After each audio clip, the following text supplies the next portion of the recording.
It's the end of another school day. But as these students scramble the difficult path home, it's far from clear that they'll have a school to return to tomorrow. Israel's Supreme Court has decided not to demolish the building for now. It's one of the ugliest petitions I've ever seen, and I saw many ugly petitions against the Palestinians in the West Bank. The school is, as you saw, made of tires and mud, and it's about half a kilometer underneath the very fancy houses and villas of Kfar Edomim, where they have schools, swimming pool. The illegal structure was built 3 years ago, entirely from tires held together with mud. Njud is one of about 100 pupils, mostly girls, who are taught here. It could be the only chance she'll ever get at an education. Other schools are too far away and inaccessible. المدرسة تؤسست عام 2009. طبعا لها هاي السنة الرابعة قائمة. تضم أطفال من الصف الأول الأساسي حتى الصف السابع الأساسي. طبعا هي مدرسة بسيطة جدا. The Jahalin Bedouin community has lived in this no-man's land for 60 years.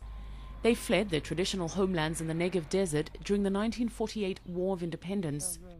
But now Israel, which has occupied the area since 1967, wants them to move again. مش عملية هدم مدرسة أو تعليم أو هيك شيء، هي عملية السكان الموجودين هنا في عملية حرب، لكن في حرب في أفغانستان وفي باكستان أو في أي موقع تاني بتشوف طيارة ودبابة وجندي بسلاح. Aid Abu Khamis is a father of 7. Like other Bedouin farmers, most of the herding grounds for his goats and sheep have been swallowed up by nearby settlements. The state has never given him and others a building permit, and their makeshift homes have no running water, sanitation or electricity. And now their children could be left out in the cold. First of all, it's a policy probably against education. When you don't have an educated person, you can easily manipulate the way they think. So I think that's a focal point about demolishing that school or aiming their attack against the school. The case has been back and forth in the courts. A demolition order instigated by settlers is still valid, and the community could be displaced at any time.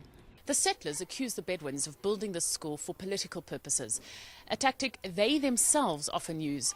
But they ignore the fact that if the school is closed down, these students will inevitably drop out of education and become an even bigger burden on the state. Paul Islia, RT, outside East Jerusalem.